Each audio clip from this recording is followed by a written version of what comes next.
Good evening. I'm Keith Smith, Associate Vice President for Community and Governmental Affairs. If you would continue to stand as I do invocation. We're certainly excited that we can come together to recognize this great pool of talent in the form of Nurse Aide 1 and Nurse Aide 2 students who have completed their training and should be rightfully acknowledged by Nash Community College's instructors, staff, administrators, family, and friends. I only ask the spirit that guided them to this place and to this time be invoked upon this ceremony and continue to dwell with them and all who are present to witness such a wonderful event. This is the petition I submit to the one who sustains us all. Amen. You may be seated.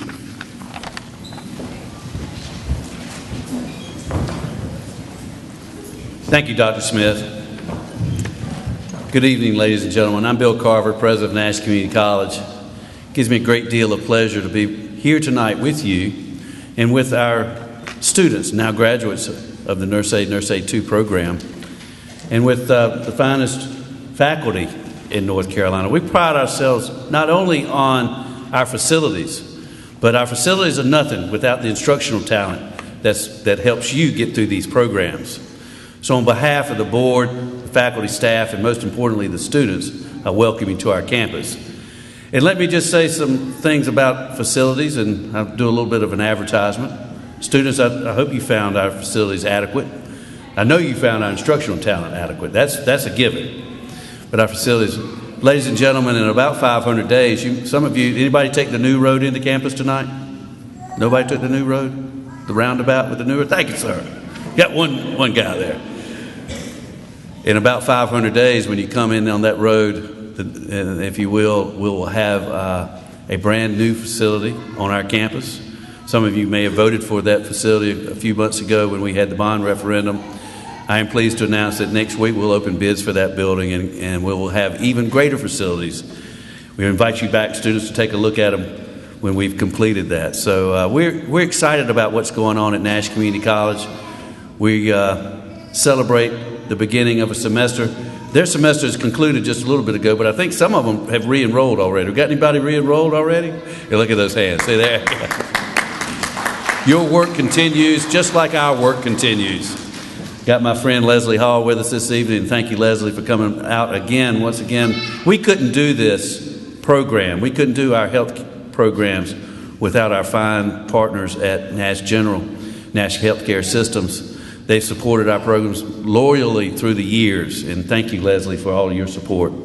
Ladies and gentlemen, again, welcome.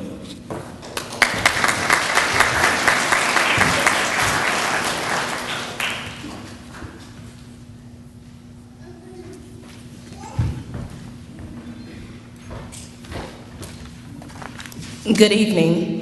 It is my pleasure and privilege to introduce the speaker for this evening, Ms. Leslie Hall, a RN, MSN, the Senior Vice President and the Chief Nursing Officer of Nash Healthcare Systems. Ms. Hall has earned a Bachelor's of Science in Nursing and a Master's of Science in Nursing from Syracuse University in Syracuse, New York. Ms. Hall is a member of the Sigma Theta Tau National Nursing Honor Society, American Nurses Association, North Carolina Nurses Association, American Organization of Nurse Executives, North Carolina Organization of Nurse Leaders. Ms. Hall is the recipient of several prestigious awards, including the Outstanding Alumni Award in 2003 from Syracuse University College of Human Services and Health Professions. She's also received the Program Achievement Award and Community Service Award from American Heart Association in the Upstate New York chapter, as well as the recognition for excellence and outstanding contributions in nursing from the Community General Hospital. Ms. Hall also co-authored an article which was published in Pre-Hospital Emergency Care. Again, it is my pleasure to turn our time over to Ms. Leslie Hall.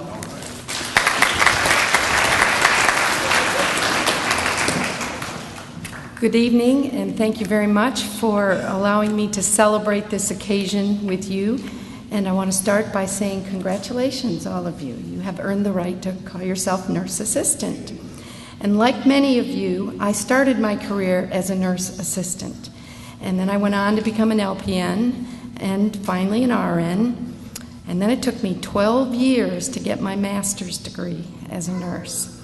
I took a course, had a baby, took a course, had a baby, and it just took a long time. I finally did finish it. And I thought when I finished that master's degree that I was done. But it was about a year and a half later, and I said, no, I need to do more. And I started back on an EDD program, but life has a way of changing your plans sometimes, and that led to something completely different. But I want to share tonight with you some of my history. A colleague of mine announced in a meeting the other day that she'd been a nurse for 38 years. I thought to myself, wow, that's a very long time for anyone to be in the same career these days. And then I started doing the math in my own head about how long I had been a nurse, and I suddenly realized that it had been 40 years since I had completed that initial nursing school graduation. I honestly hadn't thought it had been that long. As I think back to those early years, I'm struck by the dramatic changes which have taken place over the years, not only in nursing and medicine, but in healthcare in general. When I first graduated from nursing school, a patient who had a gallbladder removed had a major 6-inch abdominal incision and spent 7 to 10 days in the hospital. Now a gallbladder is removed through a scope inserted in a 1-inch incision, and most patients go home that same day. Patients with a hip replacement stayed in bed for 3 to 5 days and didn't begin physical therapy for 10 to 14 days. And now they are up out of bed the same day and home in 3 days. I won't go into the gory details of what a prostatectomy entailed 40 years ago, but suffice it to say it was extensive and left serious side effects. And now, with the assistance of a Da Vinci robot, a prostate gland can be removed with minimal impact and few side effects. And again, most patients are home within 24 hours. Maternity care has changed a lot as well. When I had my first baby, I went through labor in one room, delivered in a second room, recovered in a third, and then spent 4 days in a fourth room where I only got to see my newborn baby every 4 hours. Now labor, delivery, recovery occur all in the same room, and the postpartum stay is 1 to 2 days, and the baby stays with you all the time. The scientific evidence tells us that mothers and babies both do better with early bonding and breastfeeding on demand. But it's not just the technology and advancements in science that have changed, but many of the rules in healthcare have changed as well. When I first graduated, nurses and nurse assistants had lots of rules to follow. Rules around appearance. You had to have your hair pulled back off your collar, a white uniform, white stockings, white clean shoes, no clogs, no sneakers, just plain old white clunky nurse's shoes. I don't think you could find a pair of those in a store today if you wanted to. There were rules around nurse and physician relationships. You were taught to call each physician by doctor, and when a doctor came into the nurse's station, you stood up and you gave him your chair. And back then, 99% of the time, it was a him. To this day, I have trouble calling physicians by their first names, even in a social setting, and they are younger than my own children. Hospitals and nursing homes had lots of rules for patients and visitors, too. Visitors' hours were only certain times of the day and only certain people, usually immediate family, as defined by the hospital, were allowed to visit. Young children were not allowed to participate in the joyous celebration of a new sibling. Adult children were kept apart from dying elderly parents. Parents handed over a terrified child undergoing surgery to a complete stranger, usually draped in green with a face hidden behind a mask, because they were not allowed in the operating room or recovery room. The intensive care unit I worked in as a young nurse only allowed visitors for 10 minutes every hour on the hour. But this isn't just a history lesson. It's about outdated rules and outdated caregiving and treatment approaches. I want to share with you some excerpts from a book entitled Privileged Presence: Personal Stories of Connection in Healthcare. This book is from the Institute for Patient and Family-Centered Care, and these stories help to illustrate how outmoded our rules were, and in many cases still are. This first story is called "We Are Not Visitors in Her Life." My mother was in the emergency department of a community hospital. She had broken her hip a month earlier, and had been discharged. However, she was still somewhat disoriented, and we were concerned about possible cardiac complications. We wanted her admitted to the step-down unit. My wife and I stayed with her for more than 8 hours in emergency. A stream of staff, mostly kind and competent, provided care. My mother was unable to answer some of their questions, and so we supplied needed information and served as her advocates. It was very fortunate that we were there for her encounter with the cardiologist. He came in and asked, "Who is your cardiologist?" We explained that my mother didn't have a cardiologist, and he replied with a tone of sarcasm, "Well, who put her pacemaker in 1987 then?" And we informed him that she didn't have a pacemaker and that perhaps he had the wrong patient. With no apology or explanation, he left to find the right patient. My mother would never have been able to sort through the confusion between the doctor's assumptions and her reality. Eventually, my mother was transferred to the step-down unit. New nurses, new faces, escorted us to the unit where another nurse greeted us. When we asked to stay with my mother as she was being settled in her room, we were told that we could not and were directed to the visitors' room down the hall. I replied saying, "But we are not visitors in her life." And my wife explained that she was a nurse, that my mother was usually confused in unfamiliar settings, and that we could help them settle her. She assured the nurses that we would not get in their way. Other nurses suddenly came out of their patients' rooms circling us as the difficult family. Their reply was a firm no. The door to my mother's room was shut and the blinds were lowered. When we were finally allowed to enter her room, we were told that we must be brief because visiting hours were over for the night. The nurse handed us a pamphlet stating that visiting hours would begin at 11 a.m. the next day. We had prevented a potential error in the emergency room when a physician began to examine the wrong patient. Why couldn't these nurses see that we were important to my mother's sense of comfort and that we could help them assure the quality and safety of her care? Families are not visitors. They are an extension of the patient and an integral partner in their care. In the old days, the physician was the master of the ship. Patients were told only what the physician wanted them to know. Patients blindly accepted the treatment and recommendations they were given because it was one of the rules. Patients were not encouraged to do research on their own illnesses or ponder the types of treatment available to them. In fact, the information was usually hard to find. Medical libraries were only for healthcare professionals. There was no internet. Besides, we reasoned, patients and families wouldn't understand it anyways. We know best, or so we thought. Slowly over the years, many hospitals and healthcare professionals have begun to understand that the scientific evidence tells us otherwise. We don't know best. It is only through collaboration and partnership with our patients and families that we can provide the best care.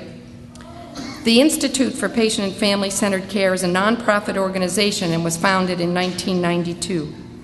Its purpose is to advance the understanding and practice of patient and family-centered care. So what is patient and family-centered care, and how is it different than what we've been practicing all these years?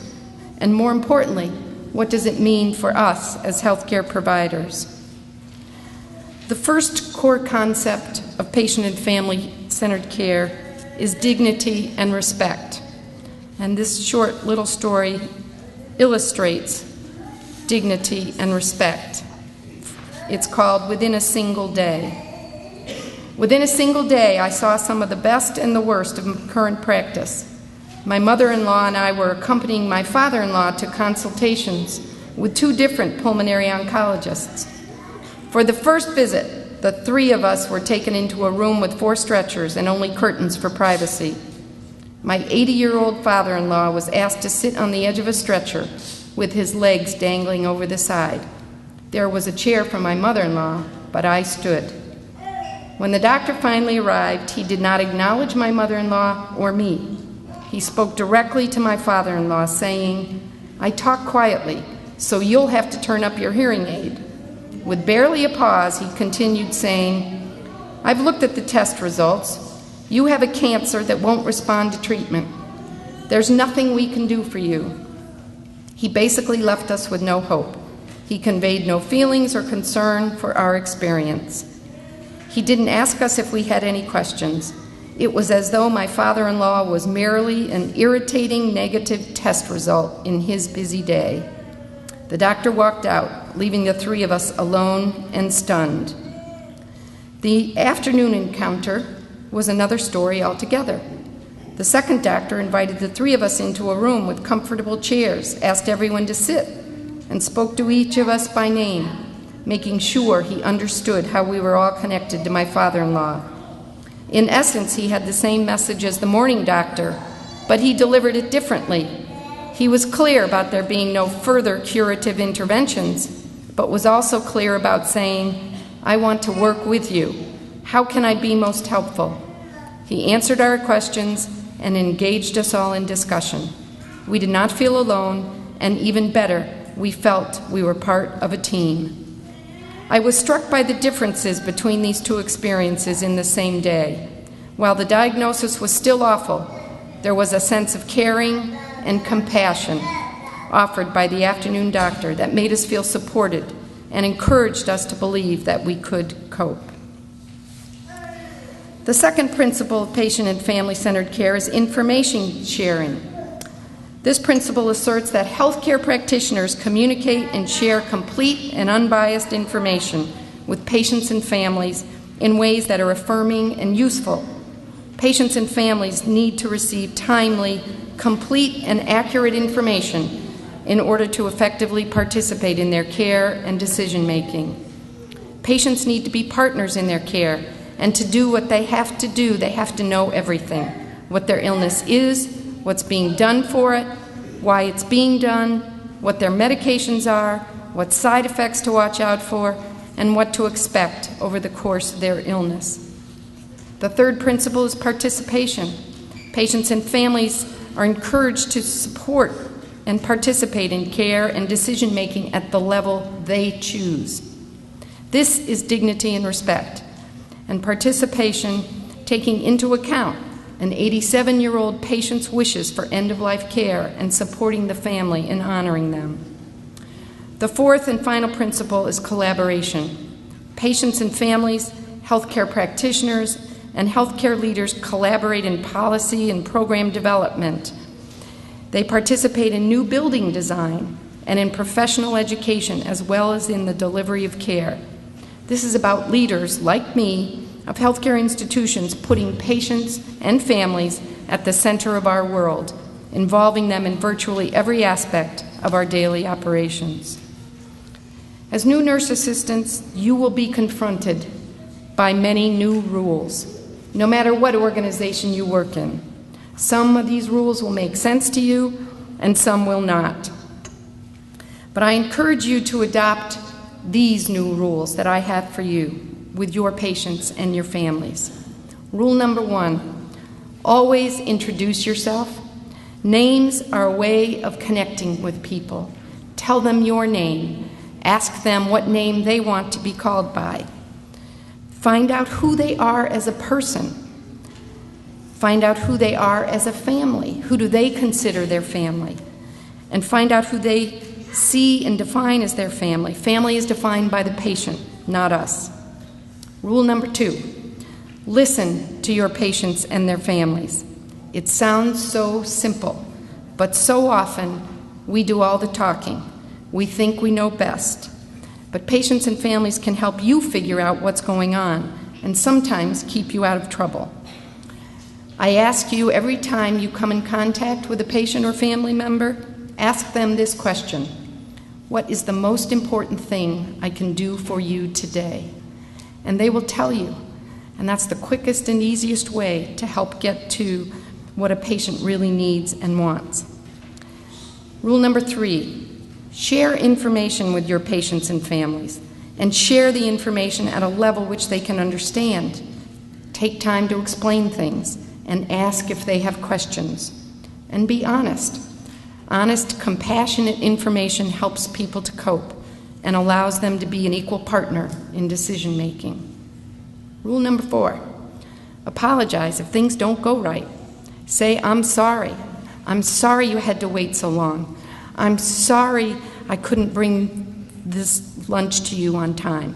Just if we've made a mistake or dropped the ball on something, say you're sorry. Patients will put up with a lot from us if we act like we care. And rule number 5, bend the rules if necessary to meet a patient's and family's needs. Sometimes we just have to go out of our way to meet their needs. And I'm going to share one last story with you, and this one is called Who Will Walk the Dog? And it clearly illustrates my point about patient and family-centered care. Odd things come across my desk when I'm working as the hospital's legal counsel in risk management. One of my favorites was a request about a dog. The charge nurse from the general medicine unit came to see me to find out if there was any legal reason why a patient couldn't have her dog stay in the hospital with her. My lawyer response was, probably not, as long as we get the proper release form signed. But because I'd been a nurse before becoming a lawyer, I was curious about the clinical circumstances. And it was really quite simple. A woman had been admitted who used a wheelchair. She wanted to have her helper dog with her. Now, as nurses, we often refer to what we call the evil twin response. You know, the response you might want to give, but you know is wrong, and you always hope that when you open your mouth, the good twin will be speaking. In this case, the evil twin response would have been, you don't need the dog, we're doing everything for you. But it was the good twin who spoke that day. The good twin knew that you have to take patients as you find them. In this case, the woman had no family or friends. Her dog was everything to her, and maybe the only living being who loved her. To make a long story short, the dog was admitted, the patient was set up in a private room, and the charge nurse hired a dog walker out of the unit's budget. That is patient and family-centered care. And as you go forth into your work in this new world, I want you to always keep in mind those 5 rules of patient and family-centered care. Once again, congratulations, and I wish you the best in your career.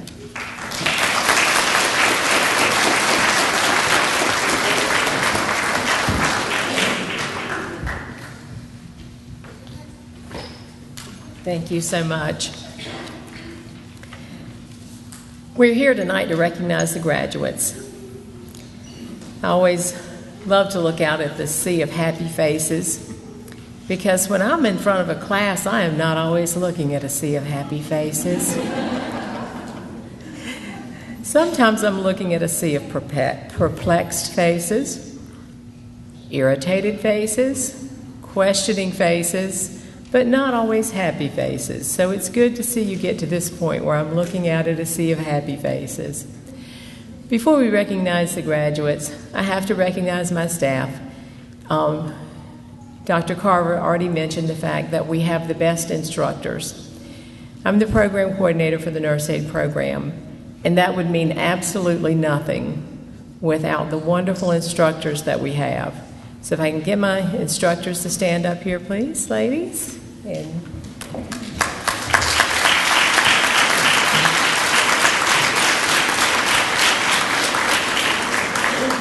we have Debbie Green on the end, Helen Perry, Cherie Winstead. You may have seen Ms. Winstead's picture in the paper recently. She's been with us part-time for about 3 years, but has just been made a full-time instructor, so I'm very glad of that.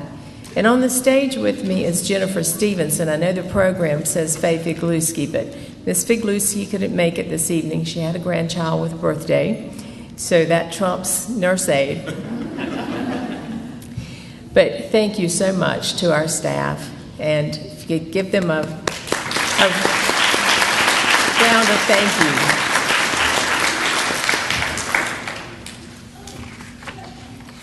I too want to add my congratulations to the students. I know you've worked hard. Some of you will go ahead and enter the healthcare field as a nursing assistant, and that is wonderful.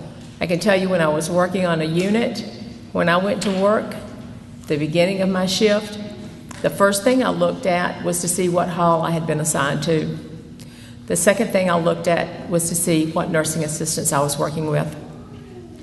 Of the two, there were always the difficult halls and the easier halls.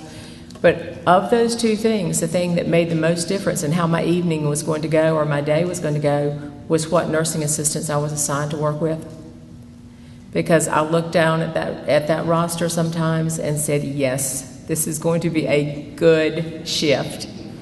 And I looked at that roster sometimes and said, wow, I would rather be working by myself. I don't think we put out any nursing assistants that would cause someone to look at that list and say, wow, I would rather be working by myself.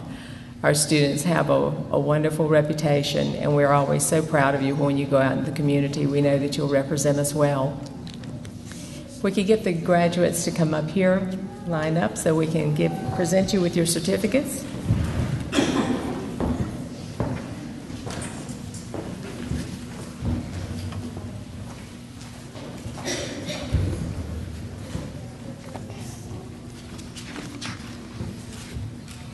Tara Bradby.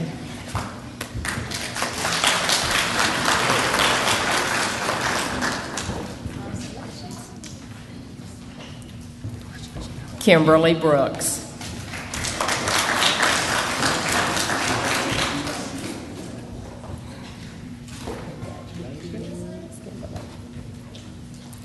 Yolanda Casper.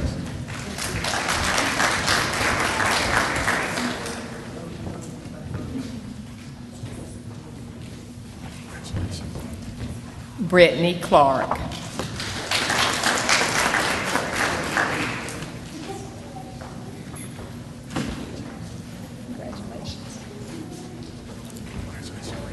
Sandra Combe.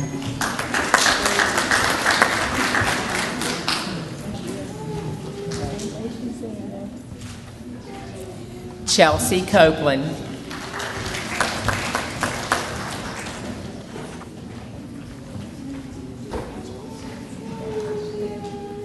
Ashley Dement.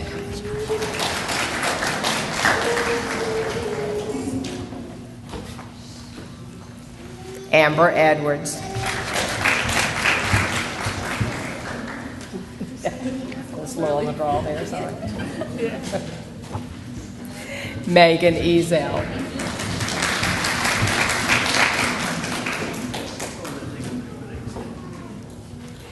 Allison Green. Thank you. Thank you. Jaquana Hewlin.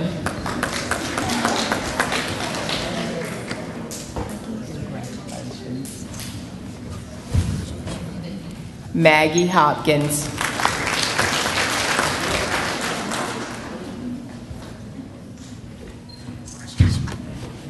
Sinatra Jones.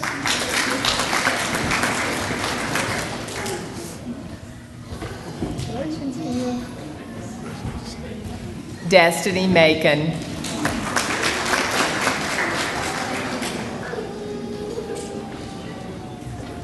Sophie Mybeck.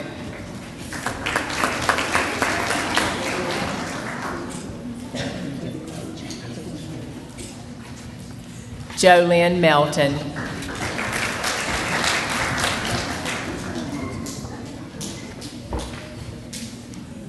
Elizabeth Moss.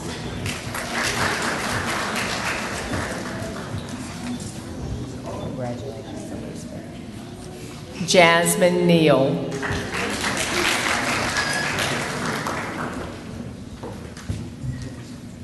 Congratulations.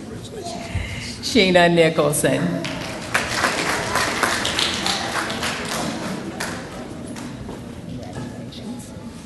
Beverly Parrish.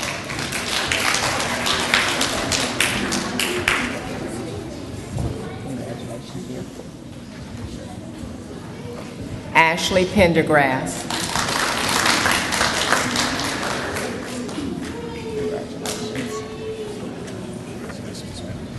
Christiana Rose.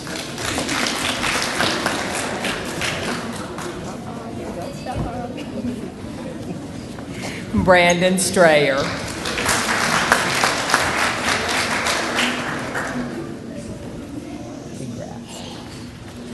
Matthew Tyson.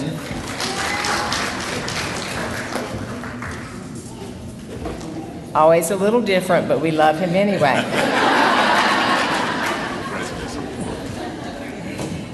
Sarah Vandermeulen.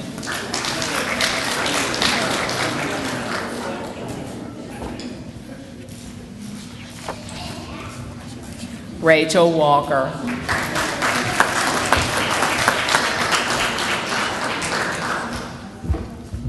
Kara Williford.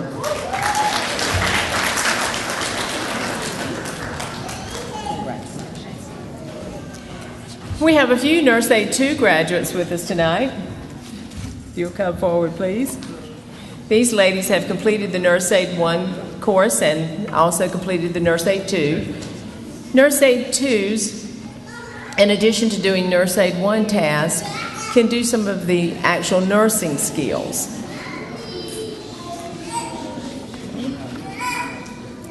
Tiffany Kennedy.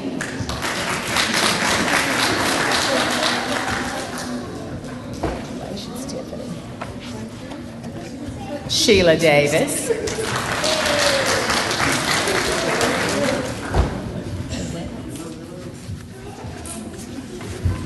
Tiffany Garner.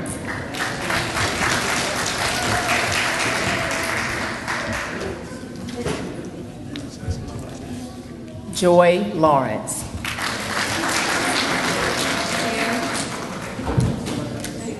Congratulations.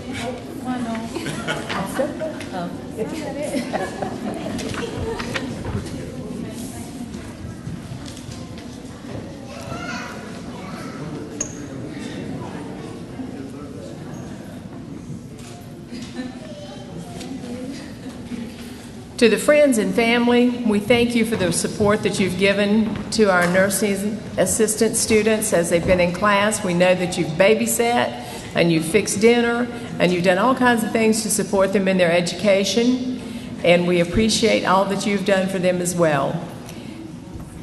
Let's give them one more hand.